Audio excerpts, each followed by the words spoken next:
Mike. Magandang hapon. I am also proud to introduce no less the lawyer of lawyers, so to speak, the one who speaks to the heart of what matters to ordinary folks, and to a certain extent, look up to not only lawyers but also the academics. Let me introduce to you Dr. Attorney Professor Jimenez. Feedback. I am equally proud to introduce to you no less uh, someone from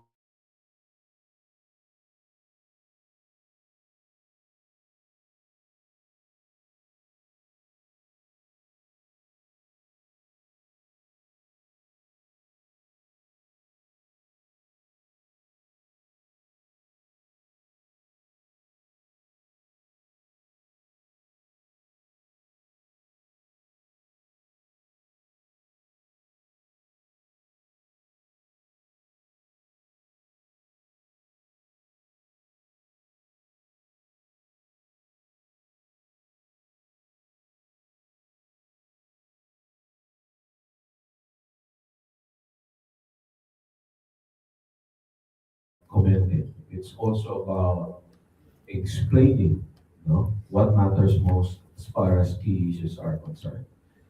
Ladies and gentlemen, Ms. Mao Villar. Last but not the least is our next presenter. Good friend of mine, decades now, uh, and a leading cybersecurity expert, not only in Europe, but also consulted by different organizations in different countries, different governments. He's been with us in the country, the Philippines, when he was just starting his career, and he's now leading his own organization based in Germany. Ladies and gentlemen, Professor Dr. Sven.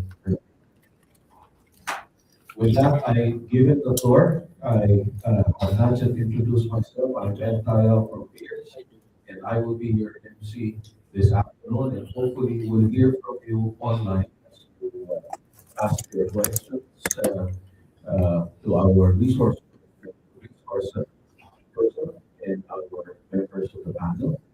We also acknowledge the presence of BWI in this event. Magandang hapon po ulit. Welcome, Dr. Smith. Kaya nagpipidback.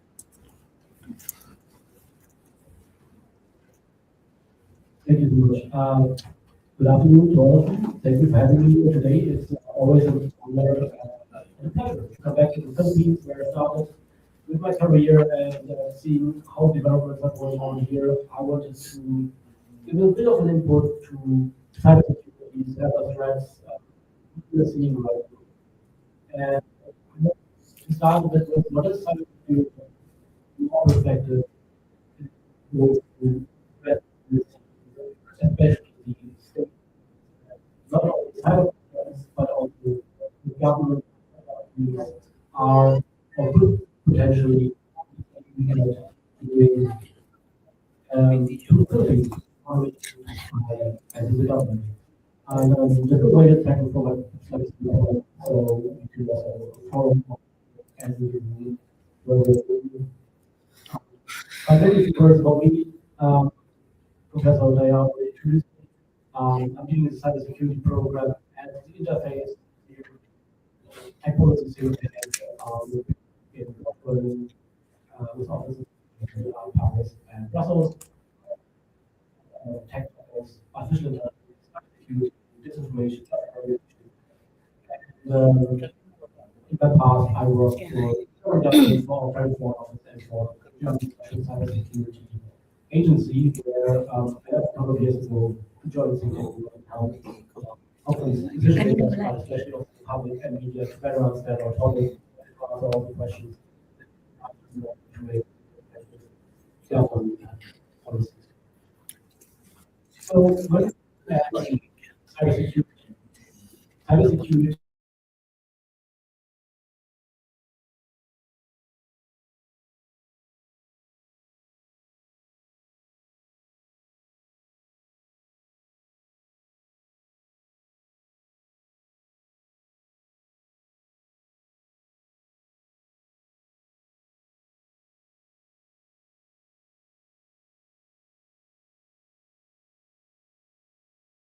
then you can log into your account availability.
Part of what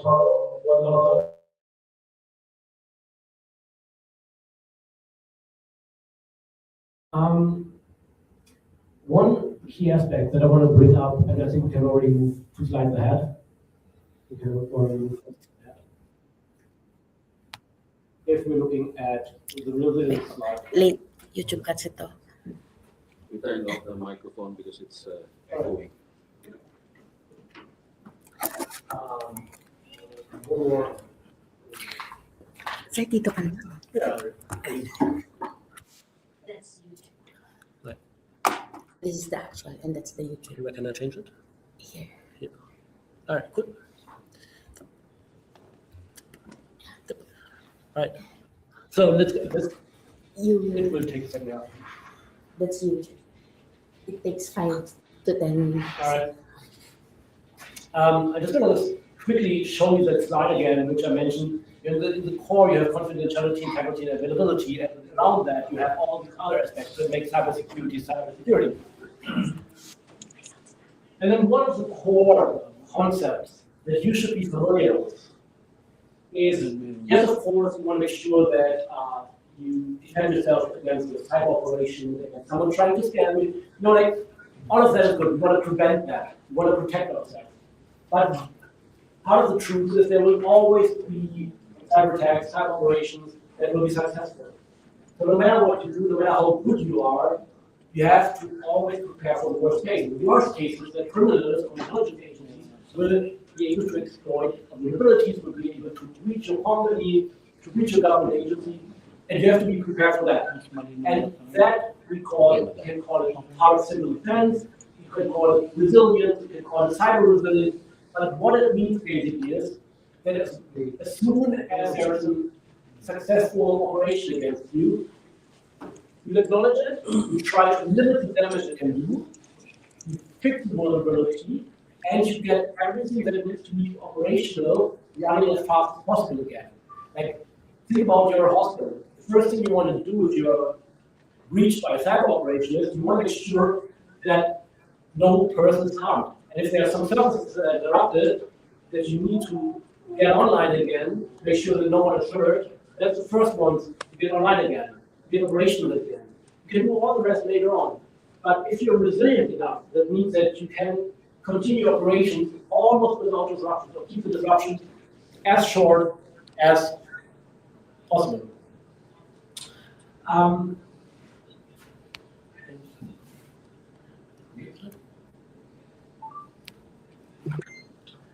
So, who are the baddies? Like, who are the bad guys that don't like that we have cybersecurity? Well, technically, we have three big groups. And we have criminals, cyber criminals. They want to make money. They want to make money as easy as possible.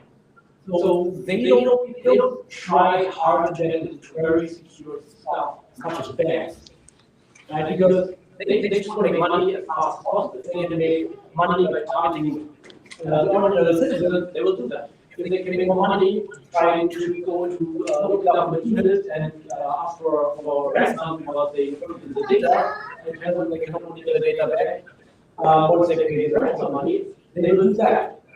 If they know that they get more money from small and medium enterprises, they will go after them.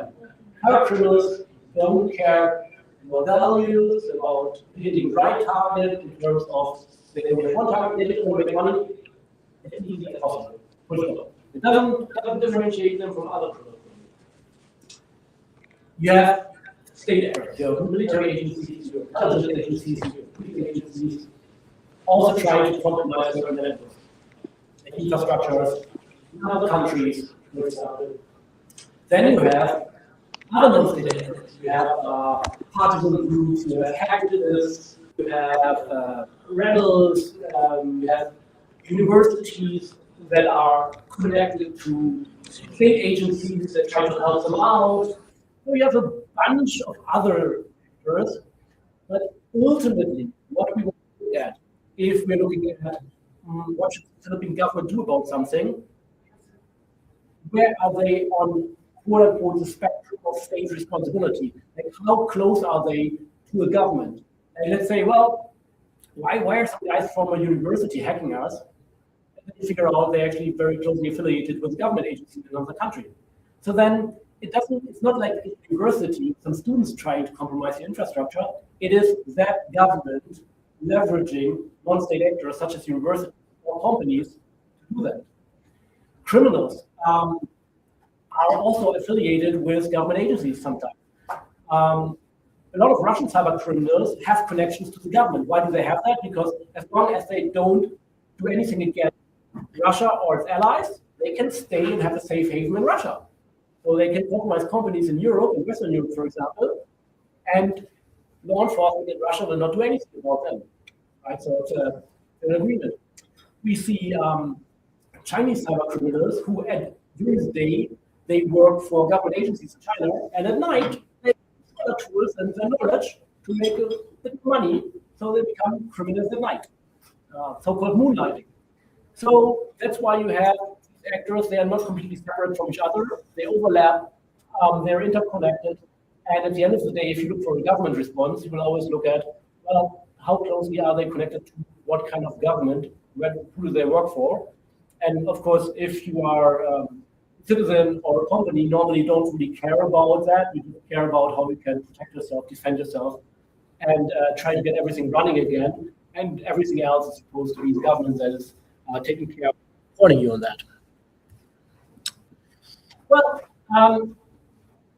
why do we have this agreement on cybersecurity? Because threats are increasing, threats are increasing fast. You have here like a timeline of threats from a German-based statistics dashboard, and you can see here, well, yes, these type of threats, and they're increasing over time. So it's a prevalent issue, it's an emergent issue.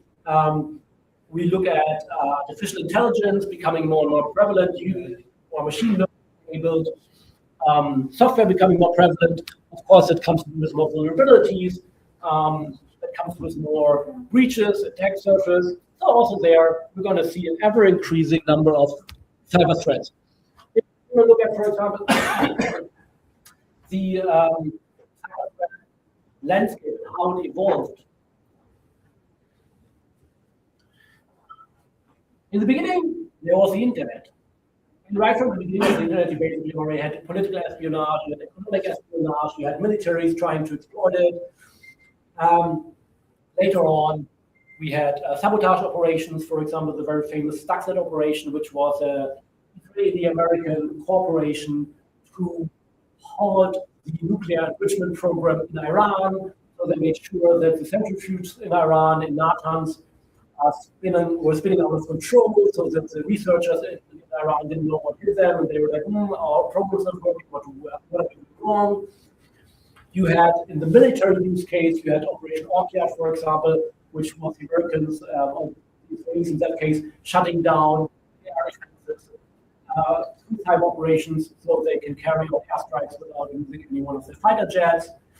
And then we have, of course, huge surveillance operations. One of the most famous ones is, of course, the Golden Shield project, also known as the Great Firewall of China, which was initially developed as a database for the police, and later on turned into a full-scale surveillance program to make sure that the Chinese government can control in and outflow of data into transports and outside of that. And then most recently, what we've also seen is, of course, the influencing of society, the influencing of elections, subversion of democratic institutions that is enabled by cyber threats.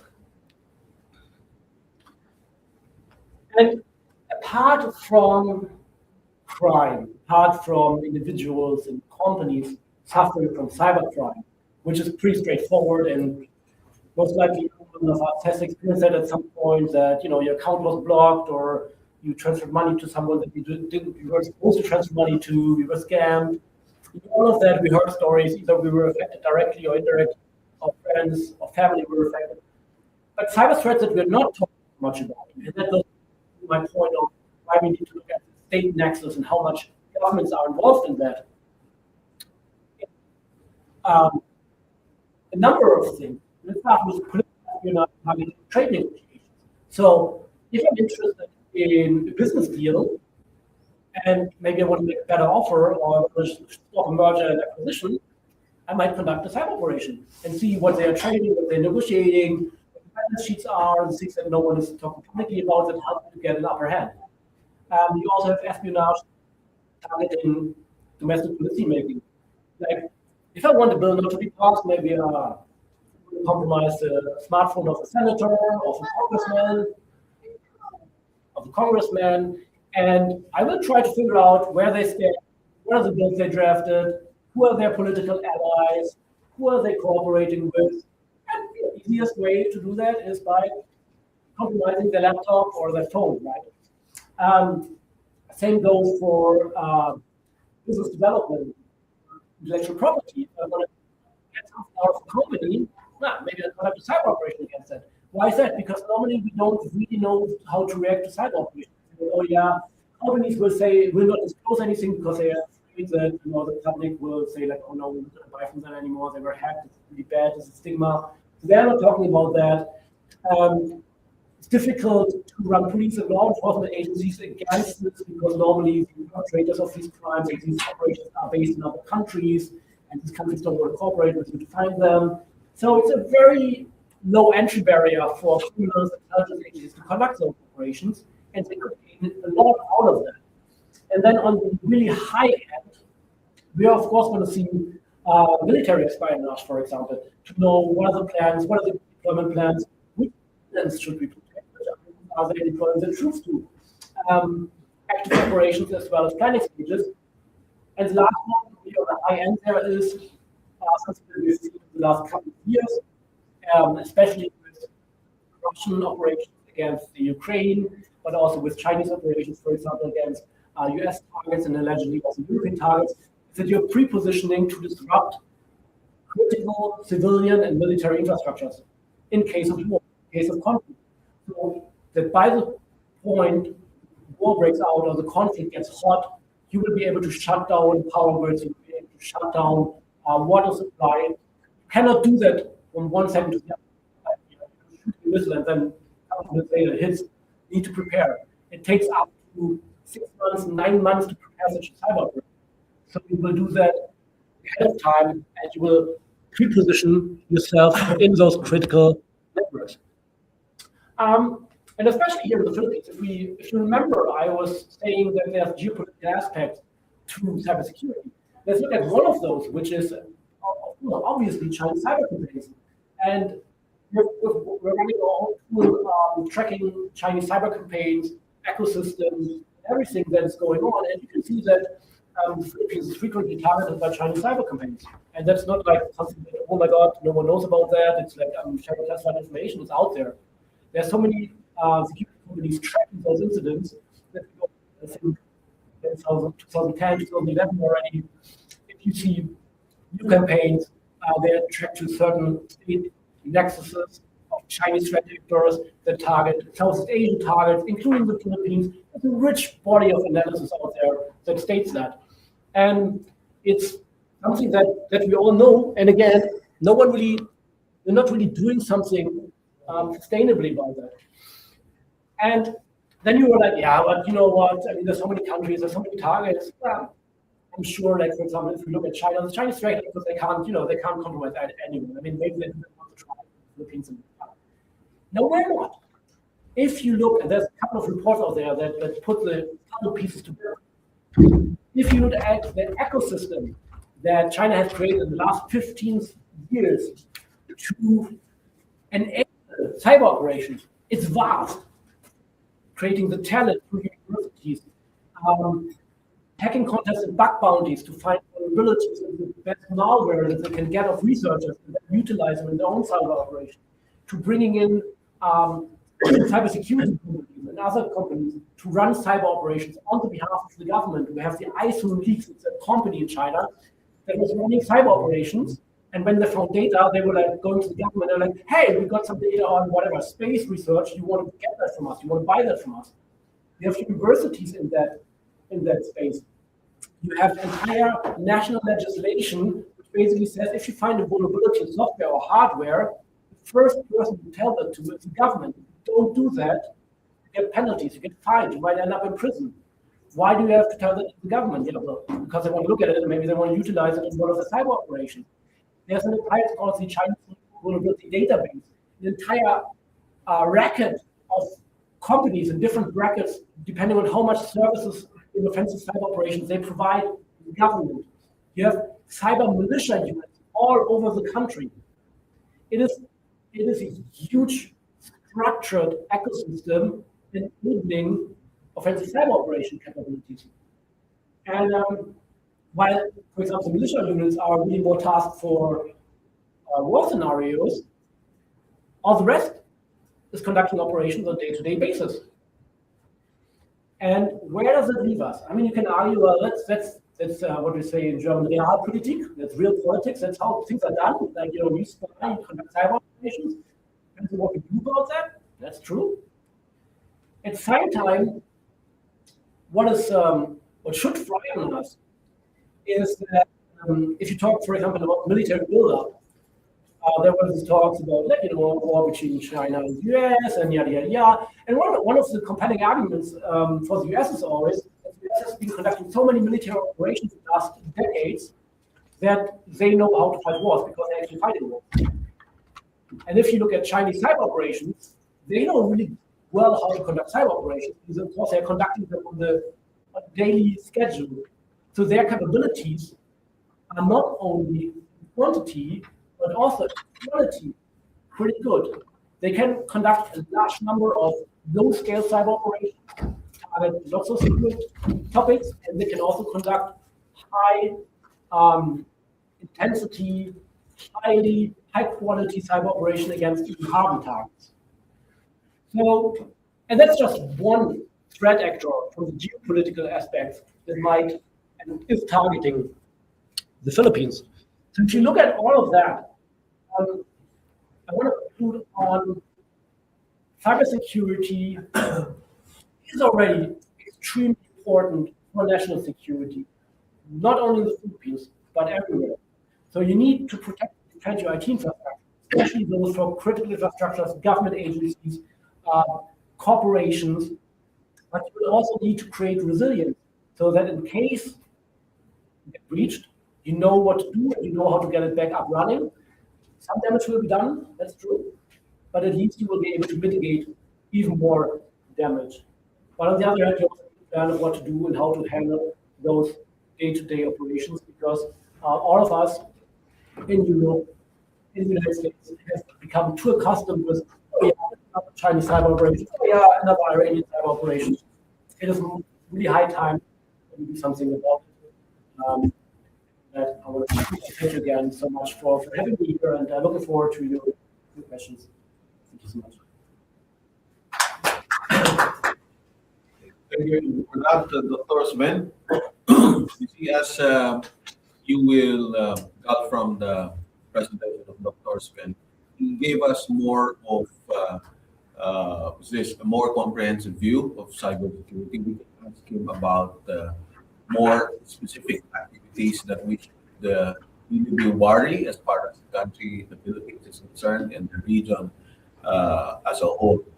But meanwhile, we have panel reactors for this purpose, and most especially to somehow relay the message of the observations of our resource person to the public. Let me start with Mike Cervera, the lead political pundit, as I've explained to you, so that at least his followers will be able to better understand the threat of cybersecurity in the country. Mike?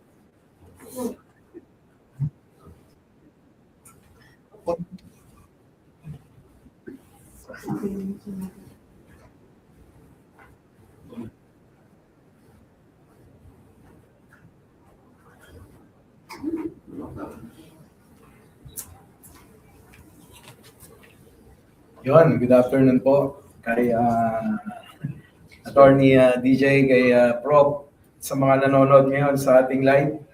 Oo. Just translate to him. Oo. Nakakatuwa kasi may ganitong pagtitipon para mas maunawaan natin ang mga bagay-bagay na nangyayaring ginagawa sa atin ng mga iba't ibang elemento ng ibang bansa para tayo lamangan sa mga pagkakataon na hindi natin nalalaman. At least ngayon ay nagagawa na natin na ma-educate ang ating mga kababayan nang sa ganon, hindi tayo nagiging ignorante sa mga ginagawa ng mga dayuhan na pilit tayong nilamangan, sabi ko nga kanina, at pilit tayong niloko sa mga bagay-bagay na propaganda nila.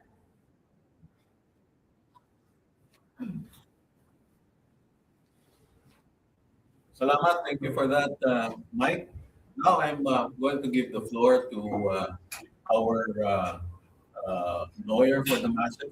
You know, what's important really as far as cybersecurity is concerned is the necessary policies that the government must come up with to respond to and address the challenges of cybersecurity, including existing regulations that, in fact, should already be put to good use as far as the government is concerned. Ladies and gentlemen, I give you no less than Pinoy street lawyer, Attorney DJ Jimenez.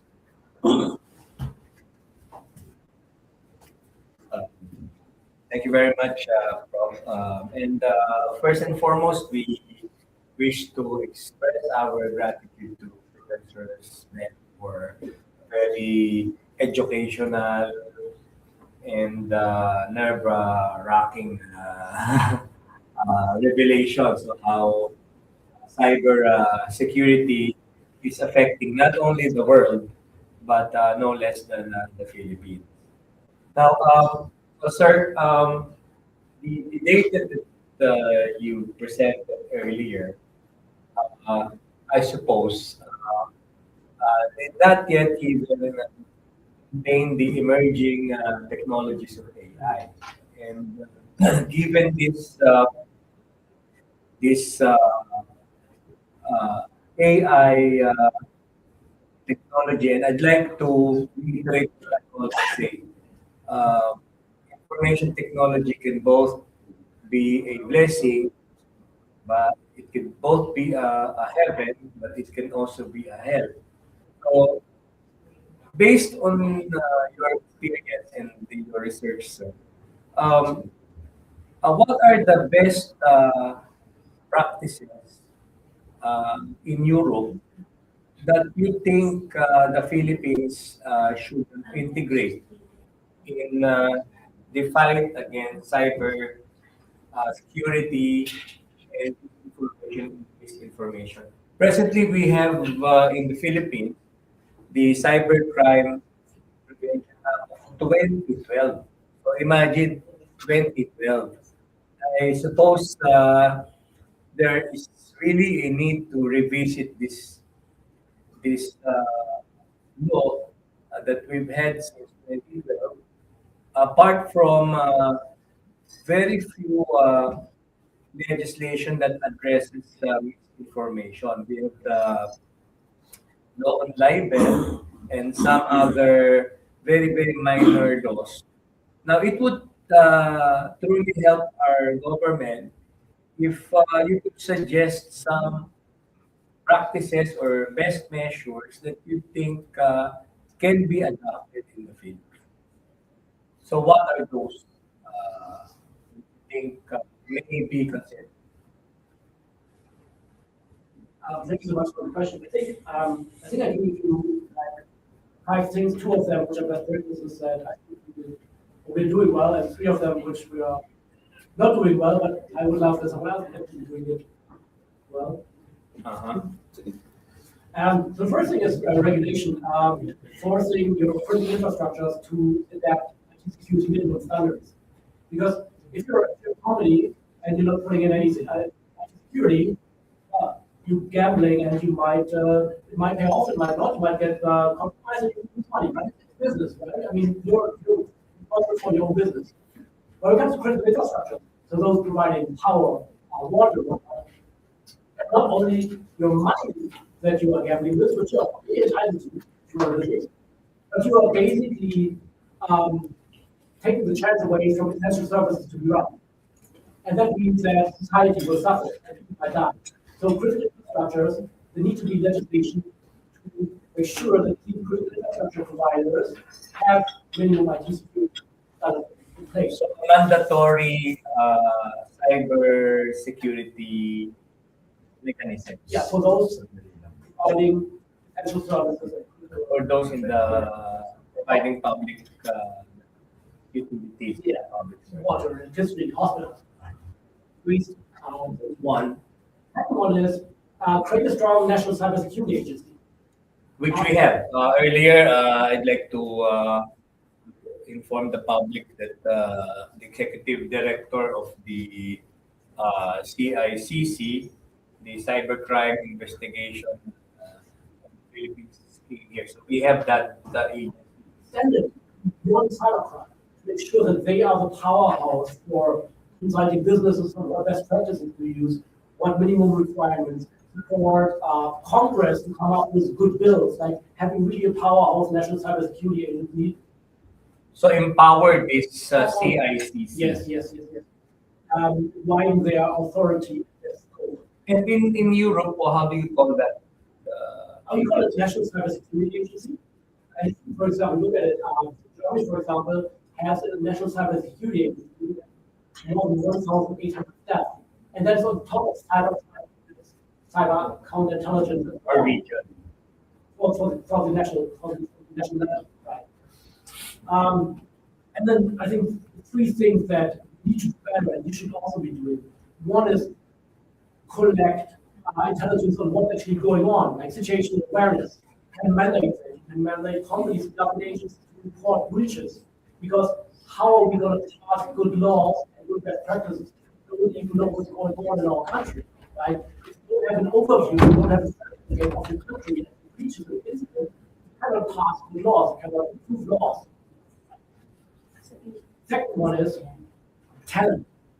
The Philippines has great talent in IT security, but we have to make sure that they get the education they need, or they get whatever certification they need to go to business sectors, to go to government, to help the government unit secure their network. So you have one of the prime hacker conferences in Southeast Asia, maybe in Asia, here in the Philippines, leverage that more and work on the entire pipeline, because no country in the world right now has enough cybersecurity, if you ask them. And the last point is pretty basic, and that's what we've always been thinking at. And it doesn't matter how good your regulation is, operational implementation. What does it mean? Patching with vulnerabilities, securing my infrastructure, running up-to-date systems. That sounds so boring. It's absolutely not sexy, but it's the most important thing. We had, and I'll leave it at that. We had an analysis which was in summer of last year in Germany, where it states that most important data centers in Germany, where we run our government services, which are essential, especially in the case of conflict or war. It's the stuff that you should absolutely protect, right?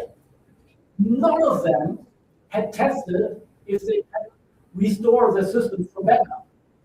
And restoring your systems from a backup is the most essential, most elementary, most basic cybersecurity measure. And our most important data centers didn't do the most elemental thing, right? And that's where we really need to start. You can have all the talent, all the regulation, all the political whatever in the world.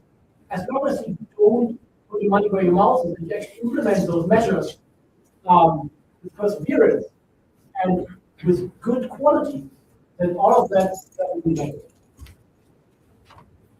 Earlier, you also emphasized, Professor, that the geopolitical aspect of cybercrime, which is very important because narratives are being distorted. And to address things like this, usually have legislation to penalize the peddlers of fake news. Now, based on your study in Europe, how do they address this? Because, of course, we all know that free speech is not only constitutional, but it is also a human right. So, how do you draw the line? How is this being addressed in other jurisdictions? So again, for platform regulation and this information, I would normally refer to my colleagues. But my personal opinion on this is that in Europe we have created a legal framework that allows us to use companies such as Meta or Google or whatever, and to help them or force them to prove their standards on the content they take down and everything. So that's a caveat is it's not enough and it will never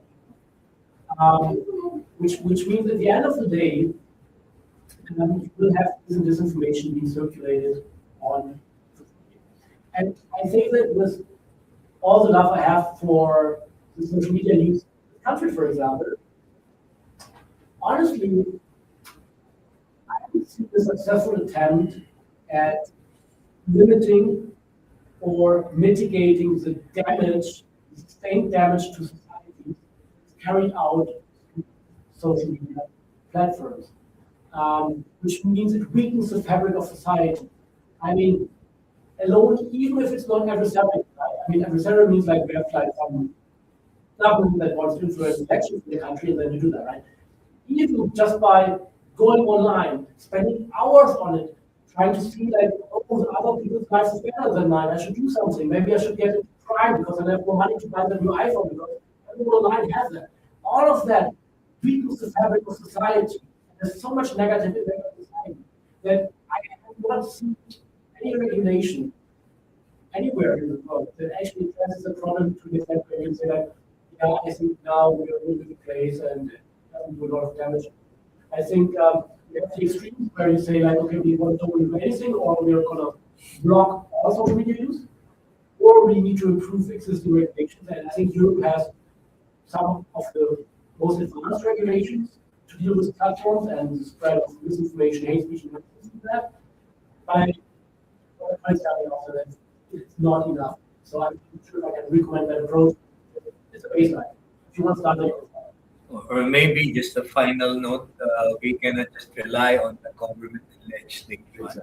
We as a people will have to do our share After all, criticism is good, but offering solutions would be better, and working hard in resolving the problem would be best. So it's a private public partnership. Thank you so much. Thank you to our Pinoy street lawyer. Now I give the floor to Pierce own data analyst, Mr. Nico Tayo, because as a Pin been really closely monitoring various information being peddled not only in social media but also in traditional media. So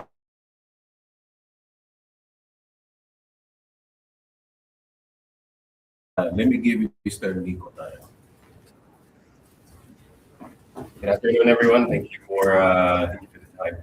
It's a great honor to have one of Europe's foremost experts on cybersecurity with us today. So I'll take the opportunity to ask perhaps much more geopolitical perspectives on what he thinks about cybersecurity, what that means for, shall we say, more of the average Joe. And I'd like to start off as well before with Dr. Slide specifically on threat actors. It's definitely one thing to say that there are threat actors in our cyberspace that need to be focused on, who can do this, etc., or perhaps with countries who has the capability to do them. But I wanted to kind of ask, ask the good professor's comments on the plausible deniability of these actors. So, for example, it's rare when like for example, one country says, "Oh, I did this cybersecurity operation that targeted X of infrastructure on country B," but you have so many different threat actors in the cyberspace that are much more, shall we say, dynamic and not necessarily allied to one particular country or one particular organization. They're much more dynamic. So, for example, when there is an attack targeted to one specific country that targets, let's say, energy infrastructure. But if you look at their online presence, if they have it at all, they can say, "Oh, I'm not actually allied to one specific country or organization or whoever." However, it does specifically greatly benefit one country or actor sometimes, but given that there's this plausible deniability between the actor who did it and the person or the country benefiting, they can kind of say, "Oh, this wasn't me. I just benefited from it, but thank you very much, perhaps." So there's this. Given the dynamism of the environment that cyberspace is in, I was wondering how perhaps we could kind of make sense of this. And this is something that I'd like to ask to start off the good German expert that we have today. That's a good question. I mean, what you're looking at is like a technical attribution, right? How confident am I that this type of operation was carried out by an actor belonging or working with their government? And it is hard work, it's complex work. It has gotten better over the years, but you also have to understand that we're talking a billion-dollar industry of cybersecurity companies and IT companies working for that. And that's one reason why, when we look at technical attribution, it has gotten better and why we could trust most of them. The second point is that I think one of the walks like duck and walks like I don't know, call it that. But you know, like you can see from what is targeted, who can benefit from it. Like, you know, if someone compromises the German local administration enough money, and if you give them money, they give you your data back. The most probably is 95% probability from the Russian-based cybercrime actors. Like, that's pretty much straightforward. It's not like, oh, maybe it's like someone in India who's pretending to Russian now. Also, on top of that, these what you mentioned with the plausible deniability or like third party connection, fourth party connection, where people, this type of threat actor who's maybe Chinese, pretends to be Indian when they do something. It happens sometimes, but you can count it on one or two hands how many times it actually occurred. where we have public information about that. So we have on one hand pretty high capability and development in application of that operations in the text. On the other hand, you have, well, if it looks like crime, it looks like it is crime. It looks like some very well actor that tries to put a backdoor into a military system in Guam. That's most probably a Chinese government affiliated actor. And because you have a vast variety of countermeasures, such as espionage, counter-espionage, trade deals, diplomatic measures, all of them don't require the burden of proof that you would require, for example, for criminal prosecution in a court of law. You know, if I'm 75% confident that it was Russians, and I'm willing to go toe to toe with them, I'm going to ask the Russian ambassador to come to us and say that they did it. You know, even if they would say that, no, it wasn't us, whatever, but you don't have to have definite proof. And you can do economic sanctions based on that. People actually developed toolbox on dealing with this kind of thing. So, in the end of the day, yes, it is not without challenges, but when we see that, especially of course coming from Russia and China, is, oh no, it wasn't us. It's really old very fast when they mentioned 100 times within 2 years. It was probably more than 50 or 4 times it was actually done. So, you know, at the end of the day, it is something for public discourse, and it doesn't really change anything of dynamics, and they are really. Speaking of public discourse, thank you for the comment. I mean, in the firm, perhaps we have the blessing or burden, depending on how you want to spin it, about how we can actively track media in the firm. And it's one of my primary responsibilities to see specific mentions and kind of see the traction it gets. Is it positive? Is it negative? Where does it usually come from? What does it say about a plethora of different things that we can kind of track? And the reason why I bring this up is because there's a specific tool there, rightfully called Pathfinder, that is quite interesting. So, for example, there's and I'll do my best to visually explain this. And the reason why I bring it up is because of how dynamic social media right now in the Philippines is. So, for example, there's a topic. Let's say, I don't want to name a specific topic. Let's say somebody wants to talk about the color blue, and then it's posted on YouTube, and then a lot of people seem to like the color blue, but like some people are saying, "Oh, this doesn't look blue. This looks purple. This looks green, etc." And then this tool of ours sees just how much traction this topic gets over time. So, like, say, for example, I posted that using YouTube specifically under Reels, but there's a bunch of people who commented on this. And then they relate it to something else, like, oh, what about color theory? What about this kind of thing? So, basically, what I'm trying to say is, let's say you want to talk about a specific topic, let's say flood control. Somebody talks about it and says, oh, I think flood control is 1, 2, 3, and then somebody gives a comment that specifically perhaps favors one political actor and the other. And the reason why I bring this specific topic up is because of our ability to kind of track it, we see so many posts that are not necessarily from legitimate accounts. When you see them, and then you open this link, there's absolutely nothing there. There's 0 followers, 0 nothing, and then it's as if it came out of thin air. And it wouldn't be a scary or perhaps concerning thing, but we track thousands of these every single week, and it changes every single day. And it gets even more interesting when one particular group or a conglomerate of groups starts to act in such a way that it feels as if there's an agenda. And the reason why I bring this up is because in the conversations of cybersecurity and basically about this in the threat landscape, it's kind of very easy to get caught in this web. So, for example, a normal person that just wants to go on social media, how can I protect myself from these, shall we say, false waves of information? I mean, I'm sure you, what's this, a while ago you mentioned if it looks like a duck and quacks like a duck, maybe it is a duck, but perhaps it's not so easy when you just see like a comment on social media and then I think exactly like that, but this post is from a completely false account. But I want to believe it, but I shouldn't believe it.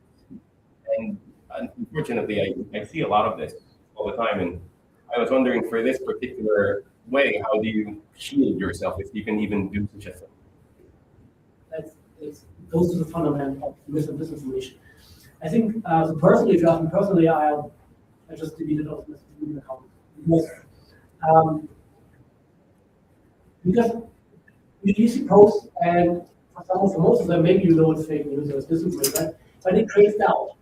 Every single post that you see,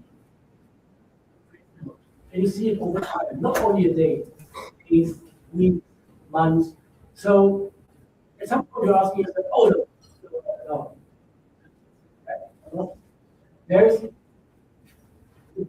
not like all of a sudden you're like, oh no, that's fake, I don't believe that. It is more reinforced. It changes your time. It creates doubt in certain topics, in your opinion, in your own way to assess things. It's really tricky. That is on one hand. And on the other hand, something that I've been asking but how do you measure impact? Like, yes, you say, well, you're tracking the uptake of certain topics and everything. That's the only way of meaningfully, I think, objectively right now to look at data. Because you're going to go like, oh, Sven, did you see that post? I was like, yeah. Oh, that was wrong. Did you after see that post believe in that? I'm like, oh yeah, that post changed my opinion. There's no real way to measure the impact these things have. And that creates both sides problems. On the side of defending it, it creates a problem because you're like, well, if I have to justify budget, then I have to quantify, right? I have to tell consumers, I want to have like 10 million for this or 100 million for this because it changed the votes for 10% of all population. But you don't have this. You won't be able to assess it. So you don't have data on this. And at the same time, while we don't have data on this, you cannot say that it doesn't impact because of the first point that I made, that we're all honest. It's even online. You have seen things that created doubt. You see that every day. So that happens to everyone. And if you put these two things together, then we're in a very problematic environment because we cannot quantify the problem, but we know that the problem is there. And yes, we have to do more research on that. We have to get better with that. And now, I don't have an answer. That's why my initial answer was I'm just stating as much as possible because I have not figured out how to become more resilient on that. Because even if you want, and that's my last quote, even if you say, like, oh, I saw this, so I'm going to talk to that smartphone, right? And he comes up with something you discovered with me. I'm spending so much of my energy and time verifying something that someone put on social media. That's not worth the energy. And then also, again, I find it in society, it increases the fabric of society, but we don't know how much. It's a huge challenge. I guess I thank you for the comments and then open the floor for. Thank you, Nico, for that very insightful comments. There are a number of bloggers affiliated with us who would like to ask some questions. I'm not a part of the panel, but I have my own question later. We have more guests from the media who I expect a number of questions as well to ask our resource person, particularly those specific to the issues that are very relevant to the country today. But meanwhile, let me give the floor to our associate, Mr. Aaron De Leon, to ask his question. Okay. Sven, apologies, I wasn't able to physically make it, but thank you for the presentation. And For a bit, there's quite a lag online. There you are. And hi, Sven. Nice to see you again, and thank you for the very extensive presentation that. Aaron, we cannot hear you. Let us have the audio fix. Hold on.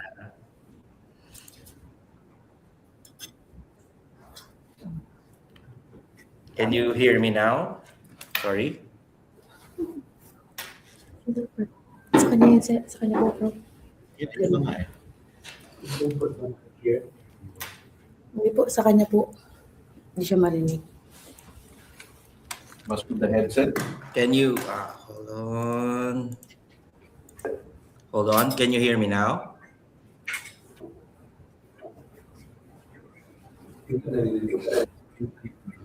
Ayun doon. Kaya ano mo na lang. Okay, ako. Naka-off yung microphone.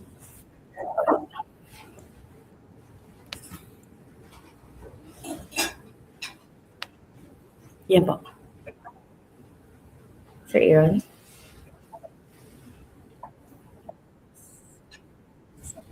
Hindi madinig. Anyway, while we're fixing the audio of our associate, it would seem that the taking off from the two reactions, we Filipinos and the country for that matter, is not really in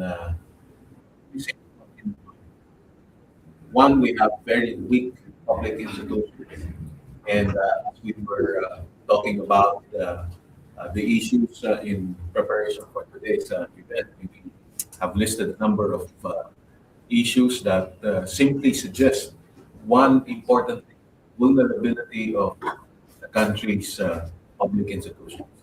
But at the same time, again, based on the discussion, it would seem that another challenge that seems to highlight this vulnerability is the difficulty in pinpointing the origin and the responsibility of any act as far as cyber security is concerned, whether it's disinformation, or malinformation. And definitely, as mentioned by our resource person, whether we like it or not, these are already true and are actually happening in the country today. So, in other words, does that mean that we are actually helpless when it comes to this issue? Because we've seen how Russia made preparations before it actually decided to take over Ukraine. And I know for a fact that you and your group have been monitoring the developments as far as Ukraine issue is concerned. And I suppose that precisely the fact that it happened in Ukraine, albeit that you're talking of different actors, it doesn't prevent a similar scenario happening in the region, particularly in the Philippines, considering other actors also involved and surely have the technical and organizational capacity to do so. So, what would be your recommendations, not only as far as the government is concerned, but also as far as individual Filipinos are concerned? Dr. Smith? I think one of the things we need to raise awareness of the issue. Because usually when it goes wrong, it's not really something that when things explode and people die, and it's very obvious that there was something that happened. That's why we've come to accept the fact that there's attempts to IT infrastructure all the time. The National Cybersecurity Office of Taiwan actually issued their new report this morning, where they specify how many breach attempts they see per day from originating from China. And if you look at that, it's astonishing, and it is a high quantity of those operations. Yet the public outcry about it is not as you would expect. So I think raising the awareness of the issue both with decision makers and the general public is a good first step. The second step would then be to create situational awareness picture of what's actually going on. Because again, just individual incidents and some personal exceptions don't make the entire picture. So you need to create a situation awareness. And I don't have that, of course, with speculation because those companies don't want what's happening to them. And then based off that, you can implement very specific actions. Who's going to do what? But let me tell you again, cybersecurity is no source, it's magic. We know what we need to do. We know it for 20 years. It's not like it's very complicated. It's actually very simple. We just need to do the basic security measures, which is backups, patch management, asset management, vulnerability management. Go to any agency in this country, in the other countries, ask them if they know exactly what computers they are using, how many licenses they have for their software. They don't know that. If you don't know what you're using, you cannot know where they are vulnerable, and then you cannot protect it.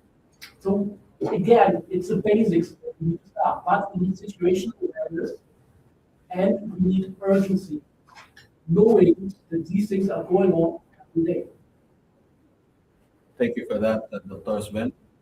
Finally, I suppose our online participants can now ask a question. Do we have Aaron? Yes. Okay, Aaron, go ahead. Yes, hopefully you can hear me now. Yeah. Yep. So, yeah, so Sven, thank you very much. Dr. Sven, thank you very much for the extensive presentation on cybersecurity. And I've noted in one of the slides that you've mentioned, you have enumerated the various cyber threats to the Philippines belonging to the infrastructure sector. It is important to note that there are many Chinese state funded enterprises that would include contractors that are building critical infrastructure for the country that is for both public and private clients. So that presupposes that we are already in a position that we are compromised, so to speak, in terms of they are knowledgeable in terms of these infrastructures, how these infrastructures are developed.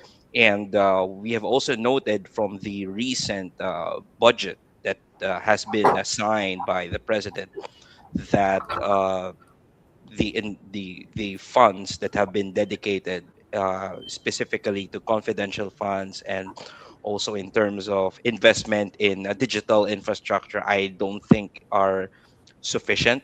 So my question would really be, how do the other countries, particularly governments, spend on hard and soft infrastructure in order to deter? Say, for example, you mentioned in one of your slides that there are Chinese cyber operations that are already targeting several government agencies, and we have also experienced here in the Philippines that the best IT people are being what do you call this, courted out of government agencies and are being taken in by private enterprises. So, question is, how should the government approach its digital strategy in terms of cybersecurity, and what are the best practices or the benchmarks that we can use in nearby countries or in other developed countries in order to guide the actions of our government? Thank you, very nice. Great seeing you again, hearing you again. That is, I mean, that's funny because even though a couple of months ago, I think it was 4 months ago, what we learned is that no other than the United States Ministry of Defense was actually using contractors, and the contractors were using contractors, and the people working on the Ministry of Defense networks were actually in China. Chinese citizens working on the US military defense networks, right? So, yes, if you look at that, David Huawei, ZTE contractors, company, if you want to disconnect, detach from a country like China, it's absolutely, I would say, possible. If you are, for example, the US, that's very difficult enough because, for example, they banned Huawei some time ago. But, Germany, for example, still hasn't managed to do that. And if you're a country that's so interconnected with China, like the Philippines, they're like disconnecting from the US and from China when it comes to hardware software. I would say near impossible. So I don't want to leave you on that negative note. And as a course of action, and you ask me what the course of action should be, is you need to prioritize. You need to see what are the areas that are extremely critical and where it's very urgent that we start now to disconnect them from certain geopolitical powers. And then you start working down that list. And that's going to be a very long list, and you're not going to make it very far down the list. So you will look at military networks and infrastructure first. You will look at law enforcement and intelligence. You will look at providing software and hardware for Congress, for Senate. And if you are there, then you can go down the government and private lists of entities, critical infrastructure, for example. And if you can achieve a disconnect there or a mitigation of possible impact there, then I guess we already have 2040. It's very hard work because we haven't done that for too long. And now everything is interconnected, everything is integrated. And to basically create some kind of mitigation here, yeah, it's going to be a long road, but well, you're not going to get over the road if you don't start, right? So, very basic standard management, I would say, you look at where you are interconnected, look at where the priority is super high that you, for example, not depend on US software or on Chinese software, and then you substitute it with other solutions. Maybe not even the entire network. You say that, well, look, we're not gonna get any all the American and Chinese software out of Congress, but maybe out of certain subcommittees. Or you know what, maybe it's not gonna happen. So whenever we're offering any devices, like phones and anything, into meetings, it is a risk assessment, prioritization, and then risk mitigation approach. But you will never achieve it if you say like, oh yeah, let's all stop using whatever Chinese software, right? It's not going to happen. So you will have to have a priority list, and you will have to make risk assessments. So once you have to get it, you can synthesize that well. Some parts of that network will be designed differently, or they will be active, so they're not connected to the internet. And other parts will be, because that's the only way you can do it right now. Okay. I don't know if that's good news or not. But definitely it leaves a lot more challenges than answers. Let me segue to the open forum and acknowledge our friends from the media. Perhaps if there's a question from the WIZ, we can entertain the questions. Okay.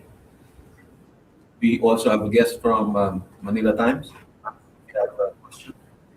I'd like to directions from the ask people. All right. Online, there's a question from Angel Pienza, no? One of our friends from Rand Bandito and Vantage Point Media. And her question is, goes, how vulnerable is the Philippines compared to its ASEAN neighbors when it comes to cyber threats?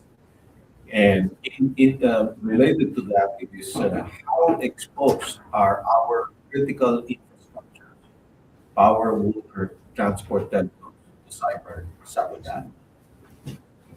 Good question. Look, I don't have the data, and I think it would be quite dishonest to maybe estimate specifically for the Philippines and in comparison to other countries. When I'm asked, like, where's the best practice in another country, I will always tell them, well, it took me 15 years to carry out in our country. I'm not arrogant enough to understand this country. But if the Philippine infrastructure is similar to those of other countries, and I believe it is, then you will face the same thing, which means like basic something.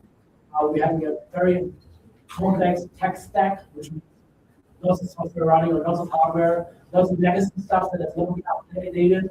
Some things that if you touch it breaks down, so we just don't look at it wrongly and we just let it go, but then it's very vulnerable. So without going specifics for the Philippines or the neighbors, I assume in general there's a huge attack surface, there's a wide variety of vulnerabilities, and looking at it from the threat perspective, well, if China's your rival, then it's not great, you know. So because of the resources. So I say similar to a lot of countries, I would assume gut feeling wise and interpolating from what I know about other countries that there's definitely not to protect the infrastructure, especially also infrastructure government. They have to hold up against other very well equipped criminal organizations or intelligence agencies. Perhaps the way to go about it, Dr. Sven, is to give them a scenario and even a concrete example of what happened actually or in reality as far as national security is concerned. Let me cite first interesting uh, this series that I've been watching ever since. In fact, it's the second time that I watched it on season 7 of Homeland. There's a particular scene there.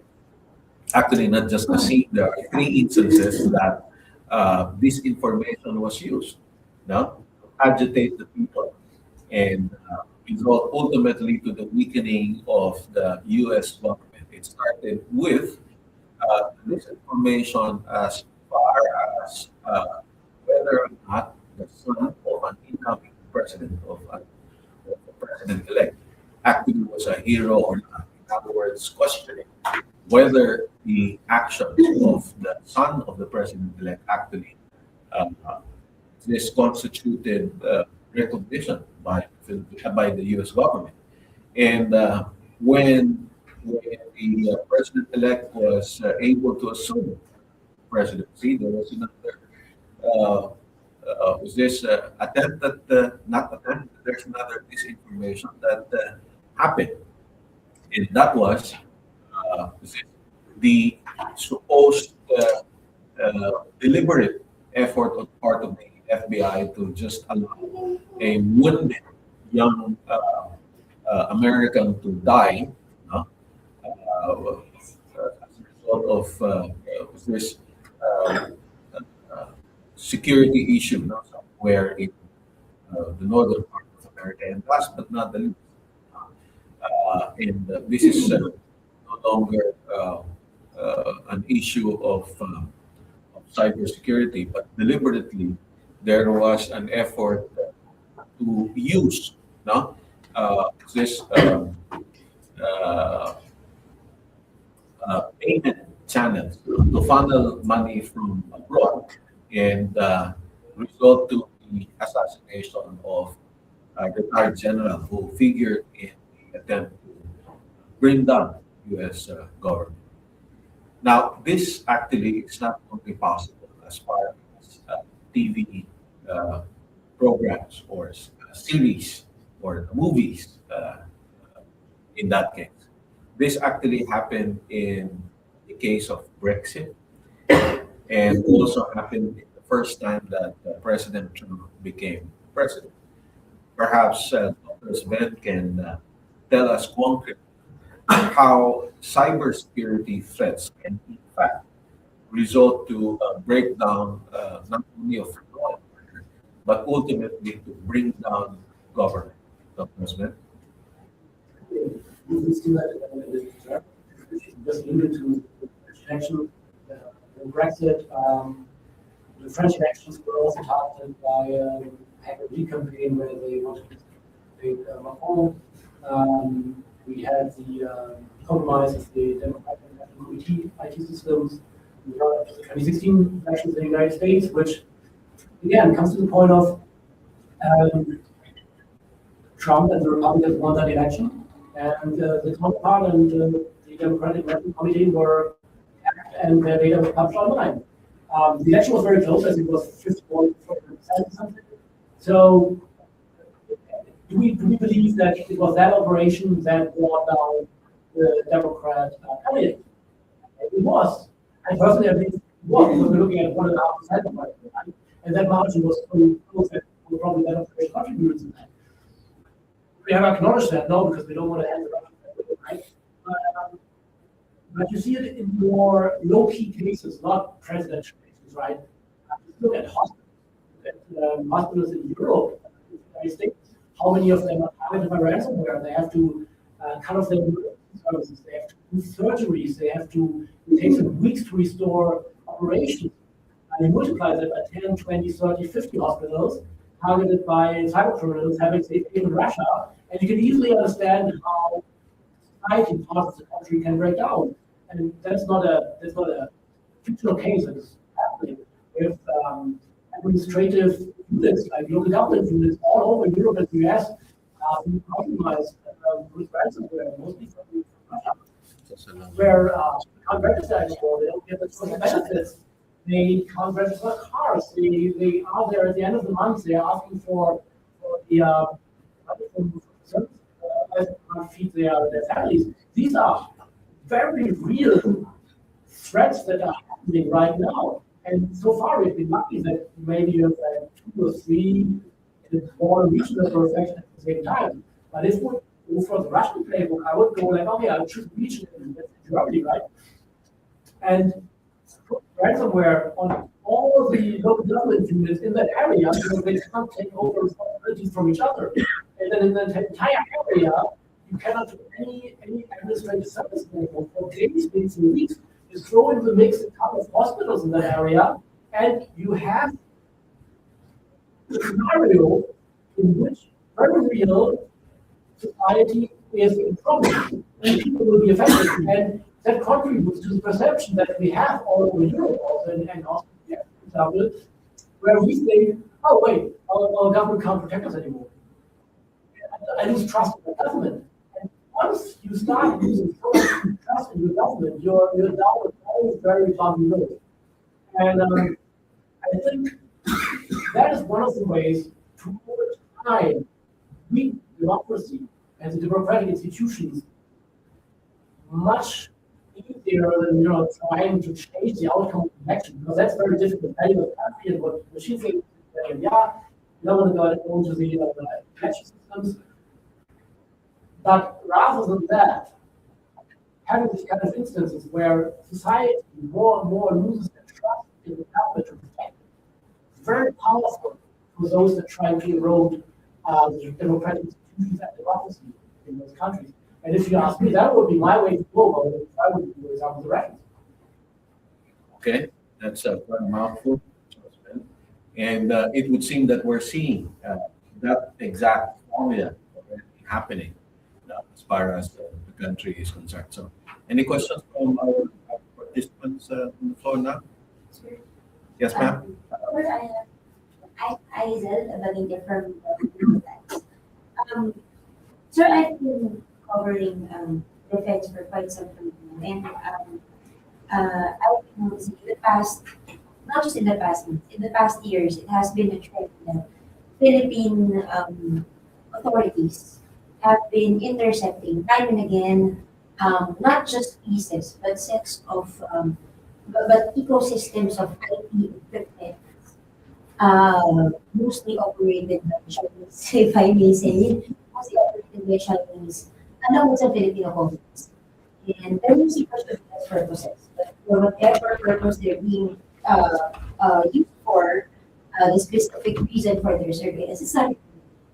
And they're mostly they're mostly operated in areas like Palawan, Zambales, Metro Manila, in particular. One of the most recent was, I think, and again, along with the Philippine boards, were arrested with these sets of equipment near the Commission of Elections headquarters in Tarmugos here in Manila. So Previous to that, it's Grande Island. yes, yes, sir. These things that are happening, but mostly, my point is, the usual drill how they're being intercepted is that the police or the NBI or the would get it from the people, and then they would put these characters under surveillance, and then once they get a positive result in their surveys, they would cooperate. My point is they're working manually. These characters, these suspicious characters. How could cyber security help in intercepting these entities? With little, is it possible no human intervention? So it's just technology operating like this because it's been happening over and over and over. The law enforcement would present to the media the suspects that they've arrested, they've time and again they would present it to us, but it's the same drill. They would tell us where they were found, the equipments that we have, the charges that we would face. But then again, they were intercepted manually from tip and then surveillance, and then when they would operate them, and that's just it. How could cybersecurity help in advancing our operations to arrest all of these people and to stop the illegal surveillance program in the Philippines because the AFP said that they believe we are being surveilled. We are being surveillanced, illegally surveillanced by other entities, and if I may say, particularly by China. Okay, so I think I'm not quite sure which kind of surveillance we're talking about. If we're talking about laser microphones or music catchers or Usually certain drones, Yeah. surveillance. I'm just not very. No, I don't want to go down the road just Yeah. because there's a difference in doing that. Because, for example, the thing that reconnect network traffic from your phones and through their antennas, right? They work passively. So there's nothing to do in the sense of finding them. What you can do and should do is, of course, you should use encrypted messenger, such as, Signal also, because then they will catch your traffic, but they will not be able to read the message. If you are using a telecommunication network, not a regular phone call, if that gets routed through their antenna, they can listen to the phone call. There's nothing you can do about it, unless you call it through WhatsApp or you use Signal, because then the calls are encrypted and they will be able to reroute the call, but they will not be able to inside the call, right? So you would use cybersecurity in the sense of you would using better software to make calls and send messages. If, for example, we're looking at laser microphones, this is point at the window, and through vibration of the window, we can know what the people are talking about. And then there is no cybersecurity solution, but there's stuff that you can put on the windows which stops that from working. Right? So you have a physical solution to that. When we talk about drones, it's really difficult, and I think countries right now who are affected by that struggle with that. I don't for the country with detecting and then intercepting drones, because especially if they're commercial drones, like so many people have commercial drones, to see which ones are operated by someone where they are just having fun and someone who's actually wanting to have listening to conversation or difficult. Plus, without the cyber, so you can have the usual stuff that we have also around airports, where you detect what should be there, where you have zones where there's nothing supposed to be other than the airplanes that are registered, and there's nothing else. You want to try to either shoot it down or catch it with another or whatever. So it depends on that equipment. But all these things are also, depending on what it is, how people carry it out. So, which also means there's easier to cyber operations to do that, because you could do it from your home, not in the Philippines, because every time you run a space operation, you're in the Philippines, you might get caught and get in prison. That's why kind of high stakes operation, but it also means that operations are manual, there's people running it while being physically present, which also means there's no really automatic ways of figuring that out. I mean, you have to look at specific ways, but we're talking about, for some, there are cybersecurity solutions, but for things like drones or laser microphones, other sets of ways to do it. In other words, based on the conversation, the incidents that our friend mentioned from the Netherlands suggest that whether we like it or not, traditional investigations have to work. Particularly, I'm quite familiar with what happened in Grande Island in Subic, no? It somehow alerted the authorities because, for one, they this contracted the whole island for themselves for a period of time. And second, there was increased activities of drones, and it came at the same situation where American was this maritime was this equipment are also found in Subic. So that in itself somehow is both cyber and at the same time was this concrete or practical incidents of this espionage. But let me put it this way, no? Again, translating the from the question asked by our friend. Uh, is it possible for the government to, well, of course, I'm sure the government somehow, and hope, has the capability and in fact has take it upon themselves to monitor social media traffic. And in doing so, no, takes note of what information is not real information. So it could be this, it could be mal, it could be disinformation. And based on that, identify which or where this is coming from, and at the same time determine whether the traffic is natural or, as they say, organic traffic, or this is what? Fake. Yeah, that's right. Traffic. So in other words, it's not really organic. It's generated by AI or generated by a troll farm and what have you. So I suppose this is a concrete example or a possible example of cybersecurity that if the government is able to track this, then there is reason for government agencies to get the people behind it responsible. Would that be possible, or is it? I suppose, of course, this depends upon the DJ if there are existing laws for that purpose. But in the case of Germany, Dr. Sven, has there been instances where this actually happened and was addressed by the government? First of all, it's amazing because work with the companies. So the matter is not handing over data.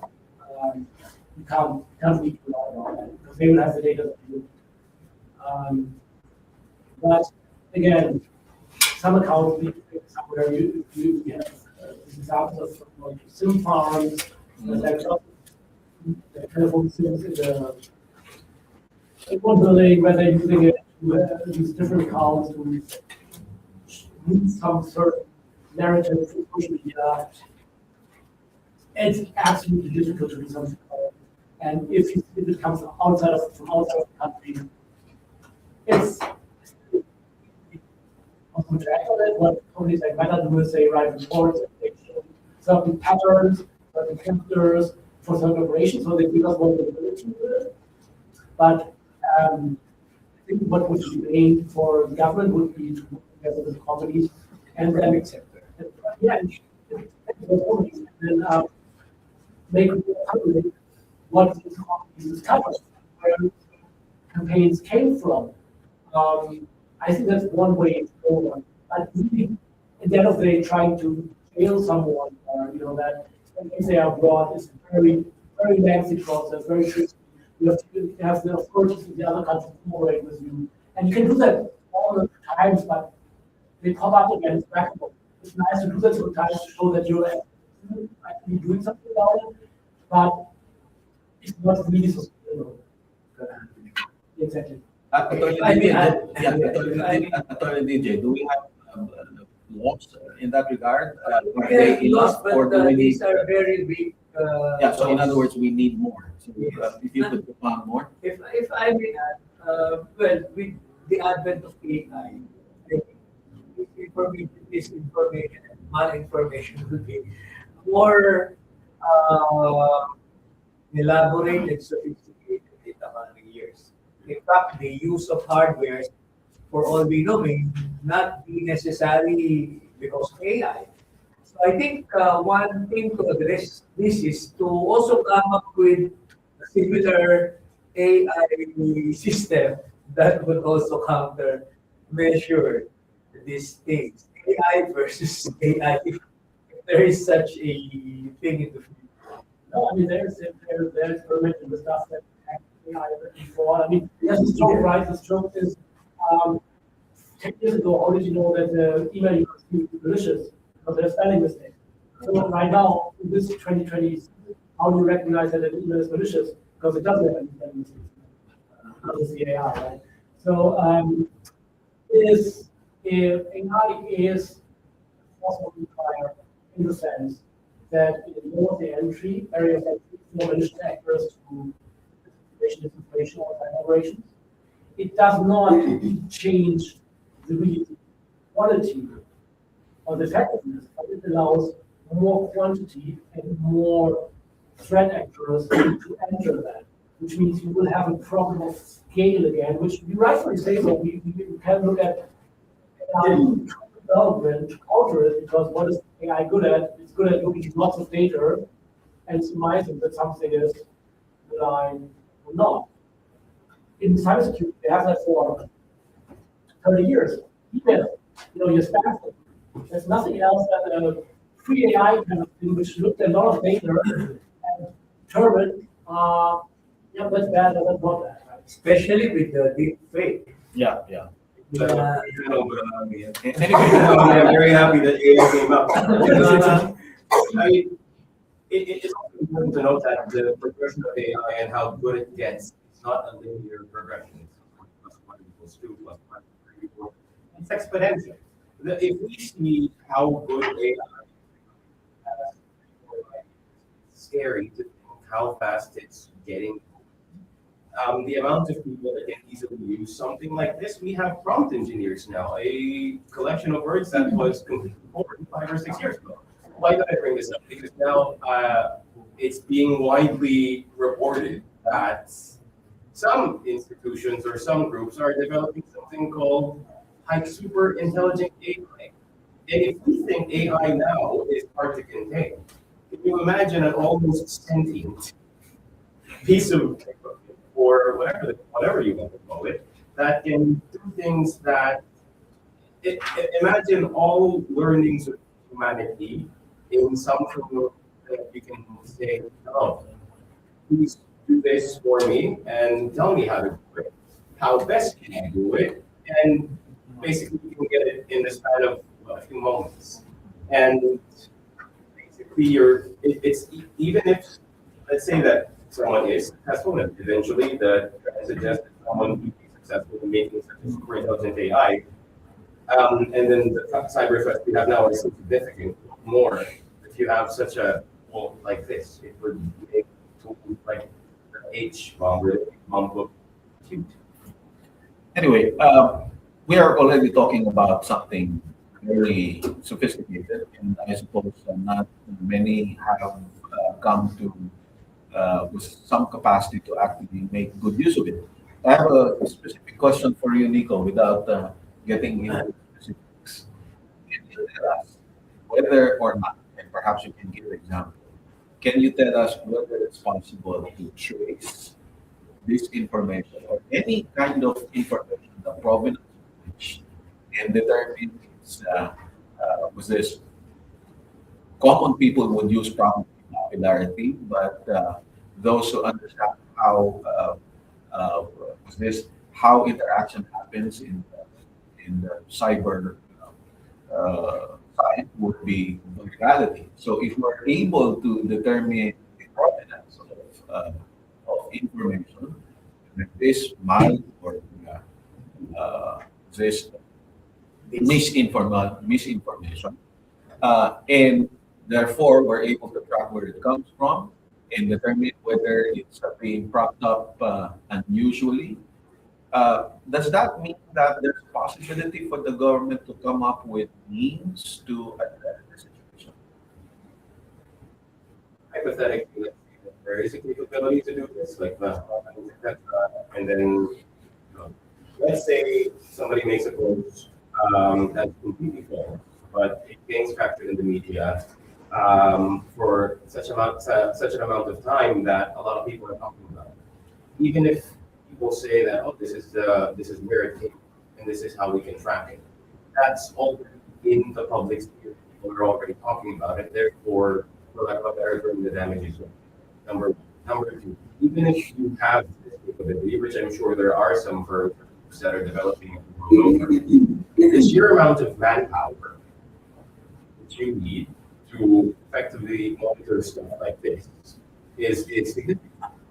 As Dr. Smith was mentioning a while ago, I don't think there's any country in the world. I have a sufficient number of people that have basically are on this. If I may add to that, I think education this is where education will come. I think schools and institutions, well, should institutionalize cybersecurity education. So earliest opportunity are people readily learn whether one is false or not. And although we have basic guidance, no? You have to check the source, you can Google search, Google fact, you could check it via some AI. But I think it would be best if our educational system will integrate cyber security and understanding malinformation, misinformation, and disinformation. We have to go back to this. Okay, thank you, Attorney DJ. Do we still have a question from the floor? Otherwise, we have a few minutes left. Anyway, let me thank our friends for coming, especially our associates who have taken time to listen to the presentation of Dr. Sven, and of course, no less to our fellow peer founder, Professor Dr. Sven Erping, who offered and shared his expertise straight from Germany. You know, as a conclusion, let me just share with you some examples. Very recently in social media, there was this post quoting Donald Trump, saying, if there's one thing I believe in, it's standing by allies. President Duterte led his country his way, and again, this is supposed to President Trump of the United States of America. And I respect that. I will use every diplomatic channel available to help ensure that PRRD is treated fairly and for his release from the ICC. Strong leaders deserve strong support.